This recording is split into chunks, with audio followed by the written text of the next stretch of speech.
Donc, au dernier vidéo, on avait arrêté ici à la slide 96. Donc, maintenant, on va aborder le métabolisme du muscle squelettique. Donc, le métabolisme, c'est bien sûr comment il va aller chercher son énergie, ce qui va lui permettre, bien sûr, d'acquérir de l'ATP, cet ATP qui est nécessaire pour la contraction musculaire.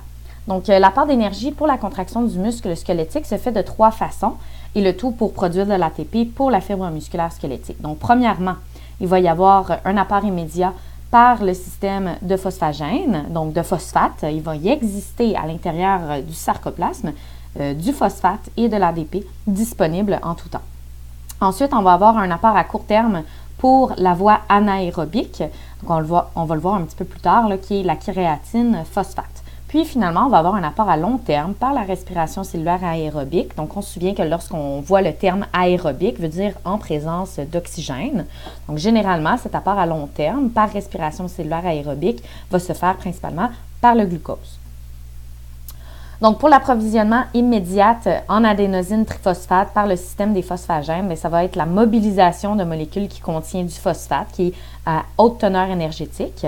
Et donc, ça va être indépendant de la présence d'oxygène. Donc, la fibre musculaire n'a pas besoin d'être en présence d'oxygène pour pouvoir utiliser cet approvisionnement-là. Donc, l'ATP va déjà être présente dans le tissu squelettique avec un certain apport, un certain pourcentage. Et donc, il va y avoir une hydrolyse par l'ATPase, qui est une enzyme, de l'ADP en ATP. Et pour ce faire, on va pouvoir lier le phosphate avec de l'ADP. Ça va former de l'ATP. Et donc, ça va fournir de l'énergie pour un effort maximal d'environ 5 secondes. Donc, c'est principalement la voie d'approvisionnement pour un effort max. Donc, ça veut dire lever un poids avec une quantité de poids très, très élevée. Donc, une seule répétition au maximum de la force ou un sprint qui dure vraiment là, quelques secondes, par exemple, un sprint de 100 mètres.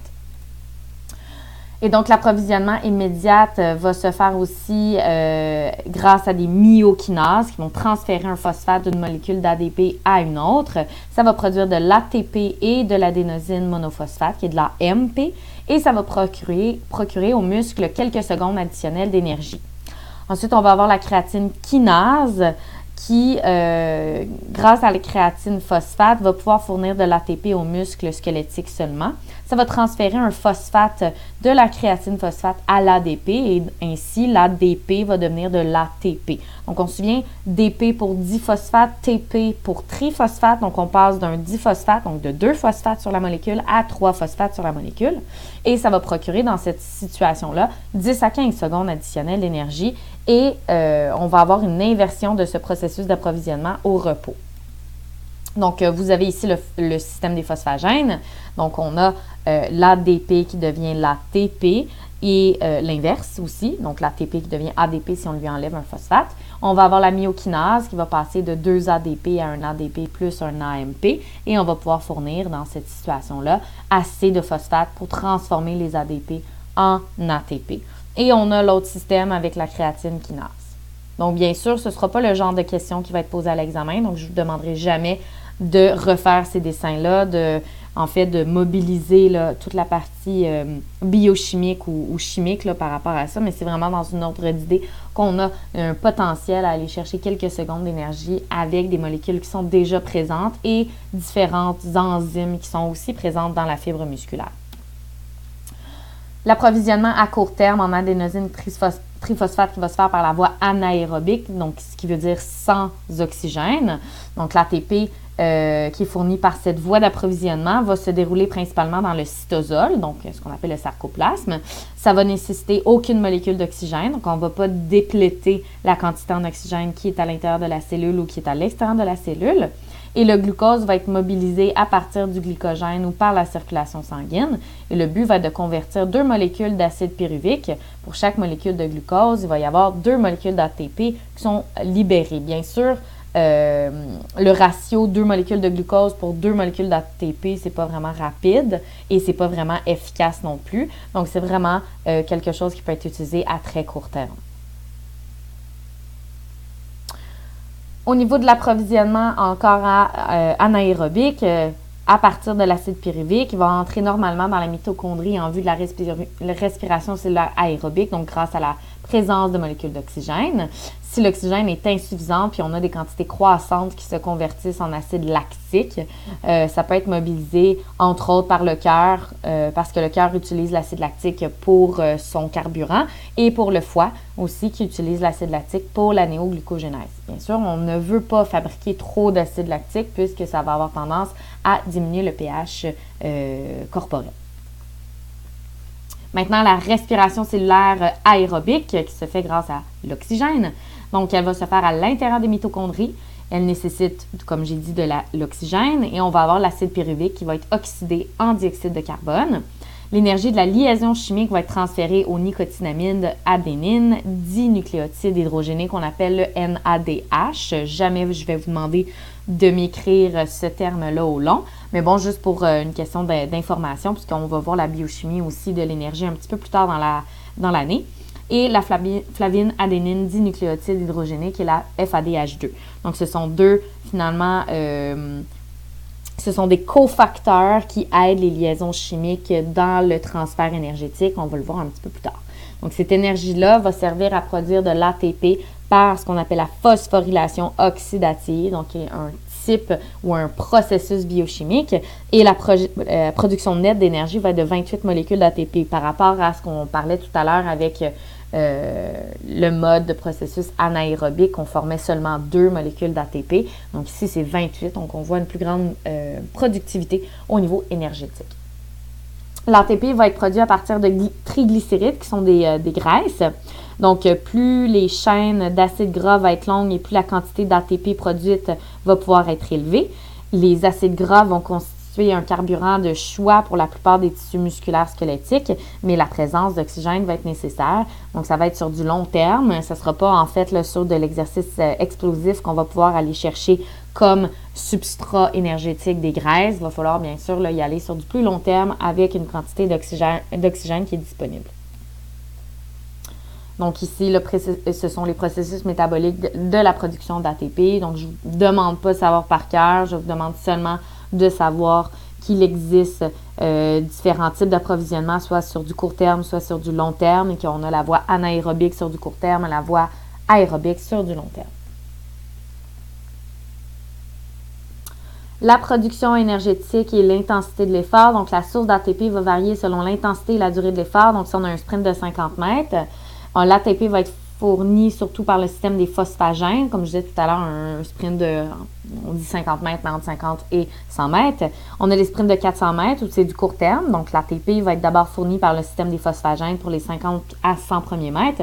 Puis ensuite, elle va pouvoir être fournie par la voie anaérobique pour les mètres restants. Puis ensuite, une course plus longue, donc on parle environ d'une course de 1500 mètres et plus.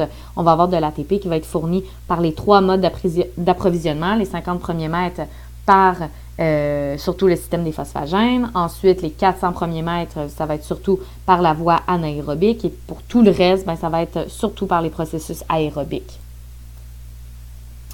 Donc, lorsqu'on pratique une activité aérobique, on entraîne un effort soutenu qui va élever le rythme cardiaque au-delà de sa valeur normale. Donc, généralement, on est entre 60 et 90 % de notre effort cardiovasculaire.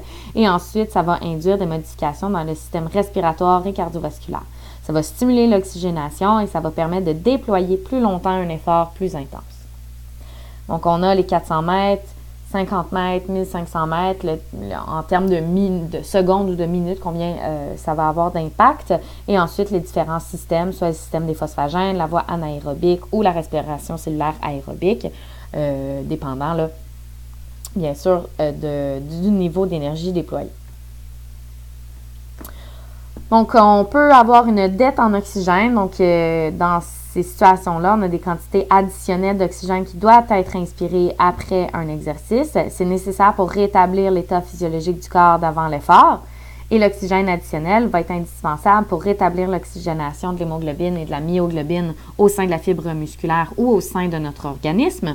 Et ça va aussi reconstituer les différentes réserves de glycogène. Donc, on sait que le glycogène, c'est la réserve de sucre. On peut en avoir seulement 500 grammes. On va en avoir généralement autour de 125 grammes dans les fibres musculaires et le reste va être stocké au niveau du foie.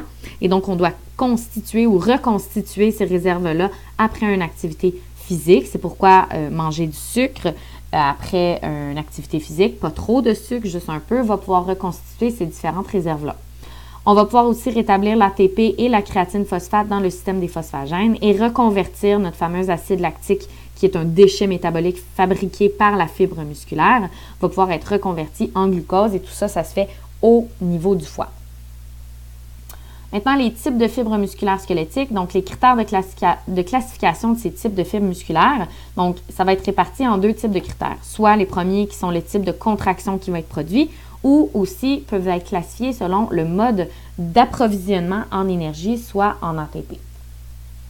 Donc, s'ils sont organisés par les caractéristiques liées à leur contraction, on peut parler de fibres qui sont puissantes, qui ont une certaine rapidité de contraction, une certaine durée de contraction, et la puissance va dépendre du diamètre de la fibre musculaire. Plus la fibre musculaire va être grosse, plus elle va produire une contraction qui est puissante. Et donc, on va aussi les organiser ou en fait les classifier selon leur grosseur ou leur diamètre de fibre musculaire. Donc, on a aussi la vitesse de contraction qui va dépendre du type de fibre. Donc, on a des fibres dites rapides qui vont posséder une variante rapide de l'ATPase, qui est l'enzyme qui va permettre à la myosine de s'attacher à son pont d'union. Ça va déclencher une contraction plus vite après une stimulation et ça va produire aussi une contraction qui est plus brève. Ça produit donc une contraction très forte, mais de courte durée.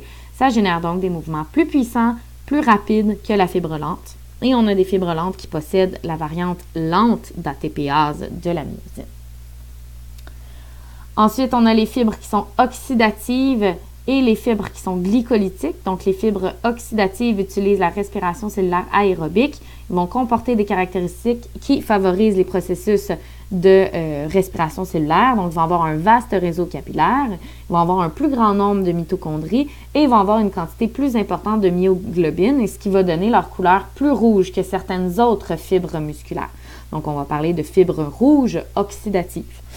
Et il y en a qui vont maintenir une contraction sur une plus longue période, qu'on peut appeler également des fibres endurantes, qui vont donc pouvoir faire des contractions soutenues et donc ils vont avoir plus d'intérêt sur les sports qui sont d'endurance. On a les fibres glycolytiques qui vont utiliser la voie anaérobique, qui vont comporter moins de structures qui sont nécessaires à la respiration cellulaire, donc entre autres moins de mitochondries. Ils ont une couleur blanche parce qu'ils ont moins de myoglobine que dans les fibres oxydatives. Et donc, c'est pour ça qu'on va les appeler blanches. Ils ne sont pas totalement blanches, mais ils sont un petit peu plus pâles que les fibres oxydatives. Ils possèdent de grandes réserves de glycogène, donc des réserves de sucre, qui vont être nécessaires à la voie anaérobique. Par contre, ils vont se fatiguer rapidement après une brève période d'activité soutenue. On peut également les appeler les fibres peu endurantes. Donc, il y a trois types de fibres musculaires squelettiques. On va les appeler les fibres oxydatives lentes ou les OL, également nommées les fibres de type 1, qui vont posséder un diamètre environ 2 fois moindre que celui des autres fibres. Ils vont contenir de l'ATPase lente. Ils vont aussi produire des contractions plus lentes et moins puissantes. Et son ATP va être produite par la respiration cellulaire aérobique. Peu vont se contracter longtemps sans se fatiguer. Et ils vont avoir une couleur rouge qui est attribuable à la grande quantité de myoglobine. Donc ça, c'est la première type de fibre. Donc on a expliqué pourquoi on les appelle oxydatives et pourquoi on les appelle lentes. On a la fibre oxydative qui est rapide, donc qui utilise le même mode de métabolisme, mais en fait ont des puissances différentes. Donc c'est également nommé la fibre intermédiaire ou la fibre de type 2A. Ça constitue le type le moins nombreux des fibres musculaires que l'humain possède. Ça possède une taille qui est intermédiaire, donc qui est moyenne par rapport aux autres types de fibres. Ça contient de l'ATPase qui est rapide. Ça produit des contractions rapides et puissantes et son ATP va être surtout produit par la respiration aérobique. Son approvisionnement en nutriments et en oxygène va être cependant plus lente que dans les fibres oxydatives lentes. Ils vont contenir de la myoglobine, mais un peu moins que les fibres oxydatives lentes, donc une couleur rouge moins importante que la fibre OL. Ça a donc une couleur qui est plus rosée ou rouge clair. On a les fibres glycolytiques rapides. également nommées les fibres anaérobiques rapides ou les fibres de type 2B. Ils vont constituer le type le plus répandu chez l'humain et il va posséder une taille supérieure à celle des autres fibres, donc une taille qui est plus grande que les autres. Il va contenir de l'ATPase rapide, il va produire aussi des contractions puissantes et rapides et son ATP va provenir essentiellement de la voie anaérobie. Elle va aussi se contracter seulement brièvement, donc de manière rapide, elle va s'épuiser rapidement et elle va avoir une couleur blanchâtre qui va être attribuable à la rareté ou la pauvreté de quantité de myoglobine qui est disponible. Vous avez dans votre chapitre 10 un tableau qui permet de définir les différentes caractéristiques structurelles et fonctionnelles des types de fibres musculaires squelettiques. Maintenant, la distribution de ces types-là à travers notre corps, donc ça va varier selon le groupe musculaire qui va être, qui va être mis à contribution au niveau athlétique. Donc, il va y avoir une variation du pourcentage relatif de chaque fibre musculaire. La plupart des muscles vont se composer des 3 types. Par contre, il va y avoir des endroits où le pourcentage relatif va varier. Par exemple, dans l'œil, pour les muscles de l'œil, on va avoir surtout un pourcentage très élevé en glycolytique rapide pour des contractions qui vont être très, très rapides et brèves. Donc, vous savez, vos yeux, on les bouge incessamment dans une journée, donc vers le haut, vers le bas, en oblique, pour pouvoir suivre une cible visuelle. Donc, ça se fait très rapidement et sur de courtes périodes. Puis, dans les muscles posturaux, on va retrouver surtout des types oxydatifs lents, puisque ce sont les muscles qui vont maintenir une posture sur du long terme, doivent avoir une très grande endurance, puisque les muscles posturaux peuvent se contracter pendant de longues périodes. Et donc, certains groupes spécifiques de muscles peuvent avoir un pourcentage différent des types musculaires squelettiques qu'on a vus précédemment. Donc, la distribution des types de fibres musculaires, il va y avoir une variation des types de fibres selon les individus. Donc, par exemple, les coureurs de marathon, une plus grande proportion d'oxydatives lentes dans les jambes. Les sprinteurs vont avoir un plus haut pourcentage de glycolytique rapide. Et la variation va principalement être déterminée par les gènes. Et il peut y avoir une variation qui est partiellement déterminée par l'entraînement. Donc, on peut changer une petite quantité de fibres en s'entraînant de manière vigoureuse.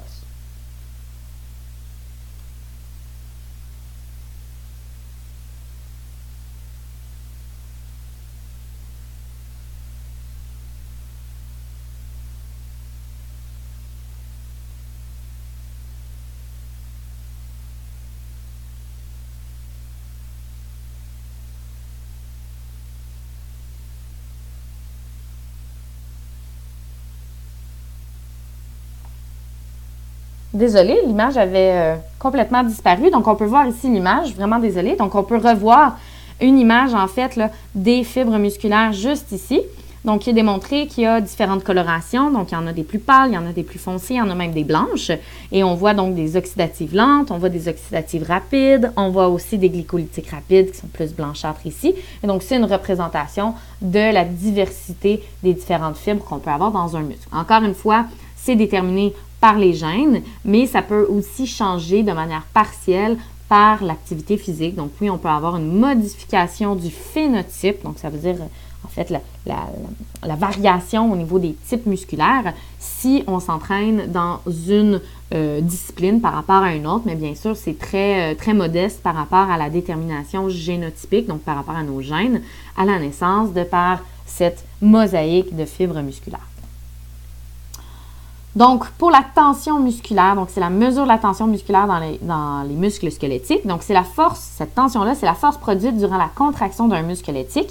Elle va être mesurée dans plusieurs expériences de laboratoire, exemple des spécimens de muscles du gastrocnémien avec son nerf sciatique. On va l'avoir excisé d'une grenouille, puis on va avoir utilisé pour la production d'un myographe qui représente en fait les variations de tension musculaire selon si c'est le début de la contraction, le milieu de la contraction ou la fin de la contraction musculaire.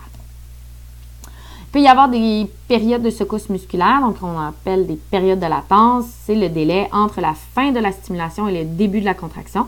Il n'y a aucune modification de la longueur de la fibre et le temps nécessaire à l'enclenchement de la tension dans la fibre va être la période de latence. On a aussi des périodes de contraction qui commencent lorsque la succession de pivotements tire les filaments fins. Il va y avoir une hausse de tension musculaire qui va, dans certains cas, avoir une durée inférieure à celle de la période de relâchement. Dans la période de relâchement, s'amorce la libération des ponts d'union. ça baisse la tension musculaire, il va y avoir un repos ou un relâchement total au niveau du muscle.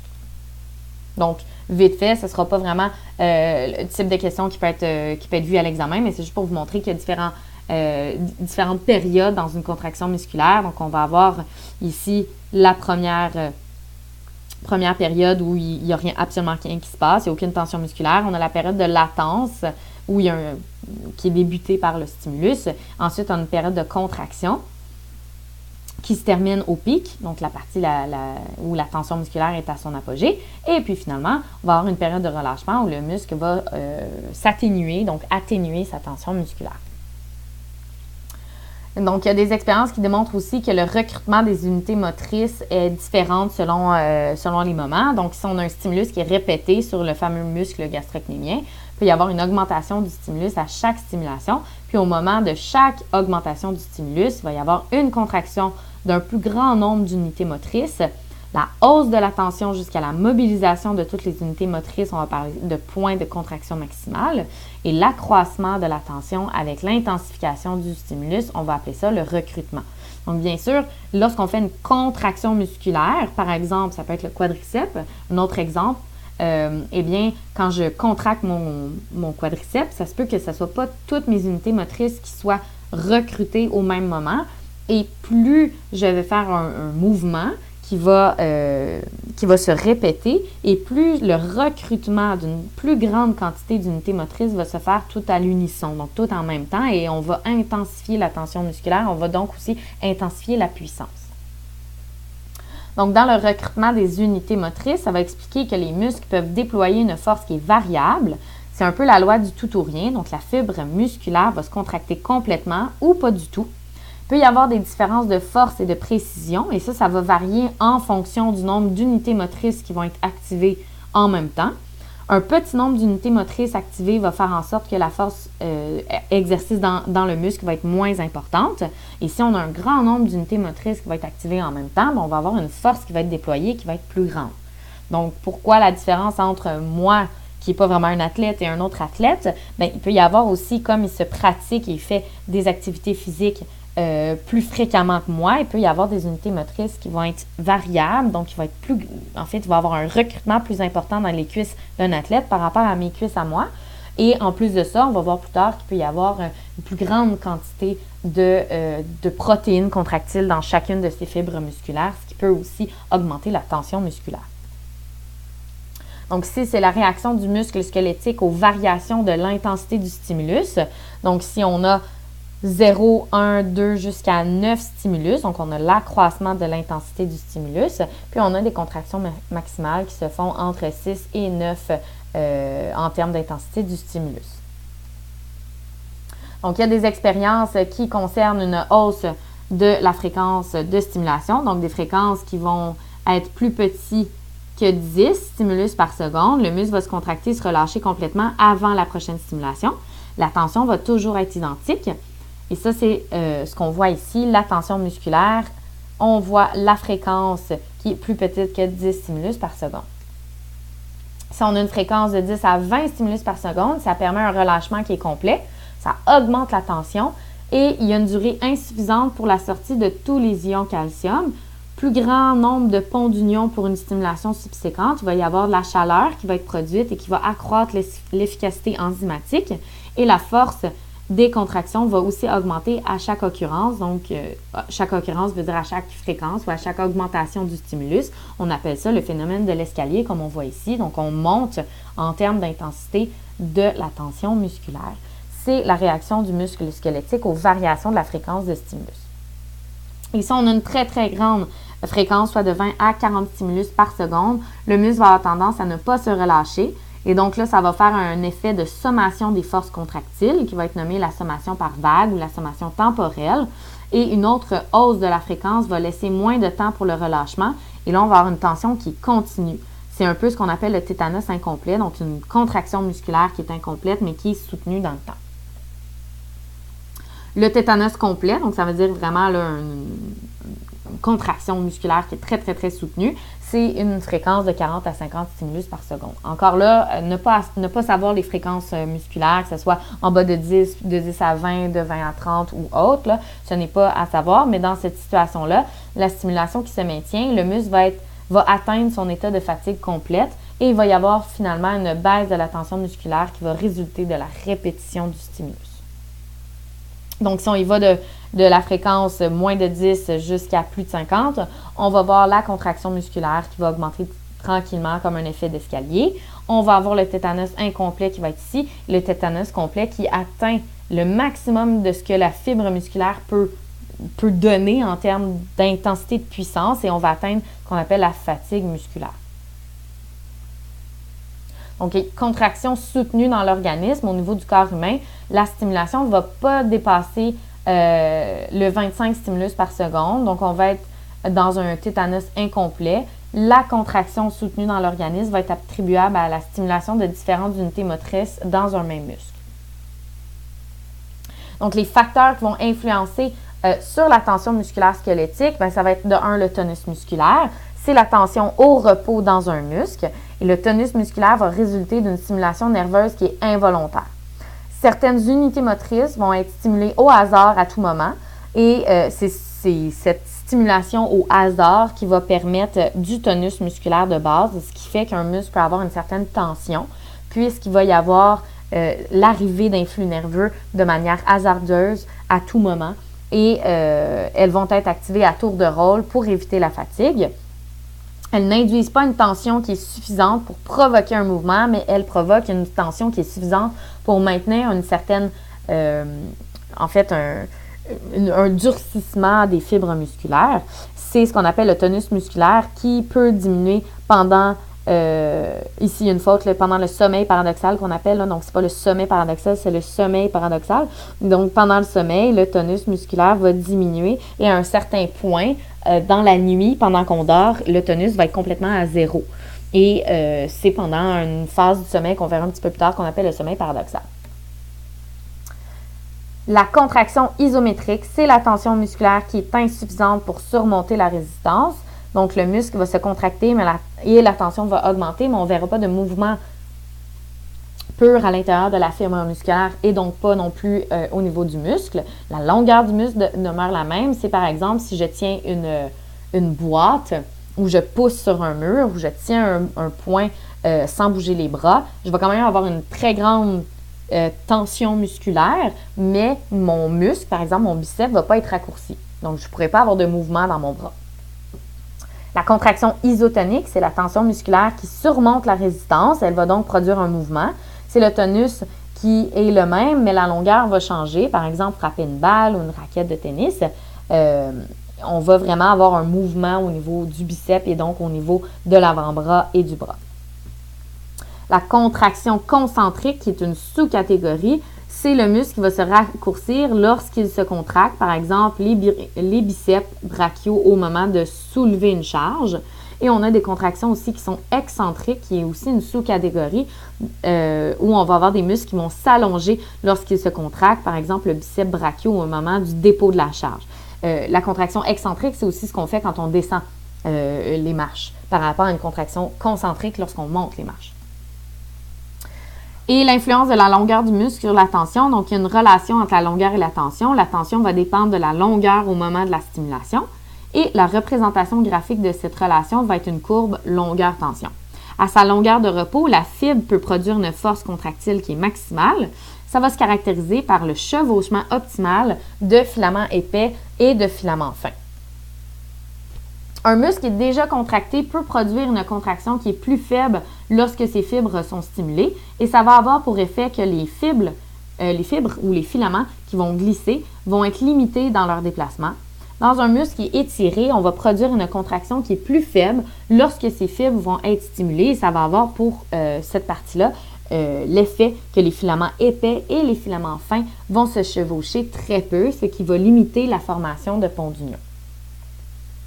Donc ici, on a une contraction, on a la longueur au repos, puis on a, lorsqu'on va étirer un muscle, où on va vraiment atteindre la partie maximale, où seulement la partie du bout des filaments fins va rentrer en contact avec les filaments épais. La fatigue musculaire, en fait, c'est la moindre capacité de produire une tension musculaire. Elle va être due surtout à la baisse des réserves de glycogène, donc baisse de réserves de sucre. Et la principale cause va être l'activité physique excessive. Il peut y avoir d'autres causes de fatigue musculaire, donc surtout des problèmes d'excitation de la jonction neuromusculaire. Ça peut être des troubles ioniques, par exemple, une insuffisance en calcium au niveau de la jonction neuromusculaire. Et ça peut être aussi la baisse de vésicules synaptiques qui sont capables de libérer l'acétylcholine. Dans ces situations-là, c'est plus des carences, soit des carences nutritionnelles ou des carences par des maladies particulières qui vont amener une fatigue musculaire plus grande. On peut aussi avoir des problèmes de couplage d'excitation-contraction qui va être attribuable à une variation dans la concentration ionique, par exemple du sodium ou du potassium. Encore là, ça va être dû à des carences au niveau sodium et potassium. Ça peut être dû à des états pathologiques quelconques qui font en sorte qu'on va avoir une déplétion au niveau du sodium et du potassium. Donc, ça va amoindrir la capacité de propager le potentiel d'action. On peut avoir des problèmes de cycle de pont d'union, donc une hausse de la concentration de phosphates inorganiques. Ça va entraver la libération des phosphates inorganiques des têtes de myosine et ça va ralentir le cycle des ponts d'union. On peut avoir un moins grand nombre d'ions calcium à l'intérieur de la fibre musculaire, ce qui va être susceptible d'avoir une difficulté de lier la troponine et donc de libérer les sites de liaison. Et ces deux facteurs-là vont produire une contraction musculaire qui est plus faible que la normale. On peut avoir aussi une insuffisance d'ATP qui n'est pas considérée comme une cause, mais le taux d'ATP peut généralement être maintenu en fait par la respiration cellulaire aérobique et ça peut être un facteur en raison de son emplacement dans la cellule. Donc, ça peut être, par exemple, l'ATP n'est pas suffisant dans certains endroits dans la cellule, mais en plus grande quantité dans d'autres parties de la cellule. Maintenant, les effets de l'exercice et du vieillissement sur le muscle squelettique. Donc, l'activité physique et le vieillissement vont produire différents effets sur le muscle. Entre autres, il peut y avoir une hypertrophie dans le cas de l'activité physique. C'est quoi l'hypertrophie musculaire? C'est l'augmentation de la taille du muscle squelettique, comme les gens qui vont s'entraîner au gym et qui vont commencer à avoir des plus gros biceps, des plus grandes jambes. Eh bien, ça va être le résultat d'une stimulation qui est répétée par des fibres. Ça va induire, entre autres, une hausse du nombre de mitochondries dans les cellules, un accroissement des réserves de glycogène, donc plus de sucre, une plus grande capacité de produire de l'énergie sous forme d'ATP et aussi la production de nouvelles myofibrilles qui contiennent des myofilaments supplémentaires, donc une plus grande quantité de protéines contractiles. Dans certaines situations, on peut avoir une hyperplasie. Donc, l'hyperplasie, c'est une hausse du nombre de fibres musculaires. Donc là, j'ai plus de cellules musculaires à l'intérieur d'un muscle. Et ça peut survenir, mais dans une moindre mesure que l'hypertrophie. Donc, ça va être en lien surtout avec des programmes réguliers d'activité physique qui se font sur du plus long terme. À l'inverse, un manque d'activité physique va produire de l'atrophie, qui est la diminution de la taille des fibres musculaires, qui va résulter, comme j'ai dit, d'un manque d'activité physique. Ça peut découler d'une diminution temporaire de l'activité physique, par exemple une personne qui est dans le plâtre, une personne qui est alitée parce qu'elle est malade, ou juste la sédentarité. Ça va causer une diminution du tonus et de la puissance musculaire. Et initialement, ça va être réversible, mais à un certain point, les fibres peuvent mourir et ne peuvent plus être remplacées par la suite. Donc, quand c'est quelque chose qui est en fait qui est pas chronique, qui est vraiment aigu, donc par exemple comme la personne avec le bras dans le plâtre qui est alitée à cause d'une maladie, ça peut être réversible. La personne se remet à faire du sport, elle va pouvoir regagner en fait ce qui a été perdu. Mais il peut y avoir des cas d'atrophie extrême où là, la perte de la fonction musculaire va être permanente et malheureusement, dans le muscle, il va y avoir un remplacement des fibres musculaires par du tissu conjonctif et on ne pourra plus revenir en arrière. Il peut y avoir de la perte de masse musculaire au fil des ans, ce qui va être un effet du vieillissement aussi. Donc, il va y avoir une diminution lente qui commence vers le milieu de la trentaine à la suite d'une baisse de l'activité physique. Il va y avoir aussi une réduction de la taille et de la puissance des muscles squelettiques. Ça va diminuer le nombre et le diamètre des fibres musculaires et il va y avoir une baisse du nombre de myofibrilles et de myofilaments. Le stockage et la capacité à utiliser l'oxygène va aussi diminuer. Il va y avoir une altération de la force et de l'endurance musculaire et une baisse de l'approvisionnement circulatoire des muscles en cas d'activité physique. Donc, surtout au niveau sanguin, il va y avoir une diminution de la vascularisation des muscles. Autre effet, il va y avoir aussi la diminution de la capacité à se remettre d'une blessure. Donc, comme il y a une baisse du nombre de cellules satellites, on ne pourra plus retourner, en fait, ces cellules-là pourront plus se différencier en nouvelles fibres musculaires et donc ne pourra pas remplacer celles qui ont été blessées. Et la masse musculaire va céder souvent la place à du tissu conjonctif dense régulier, ce qu'on appelle un processus de fibrose. Donc, on va parler de fibrose musculaire. Ça amoindrit la souplesse des muscles et ça peut même restreindre la circulation sanguine et les mouvements. Il va y avoir peu à peu une atténuation du déclin des capacités musculaires grâce au maintien d'une bonne forme physique toute la vie. Donc, pourquoi c'est tout aussi important de s'entraîner toute la vie, même chez les personnes âgées, très âgées. Il suffit de ne pas faire de l'activité physique intense, mais plutôt de garder un certain rythme et une activité musculaire qui est modeste, mais qui est toujours présente. Maintenant, le tissu musculaire cardiaque, on va en parler dans la 4e portion, donc le prochain vidéo qui va suivre.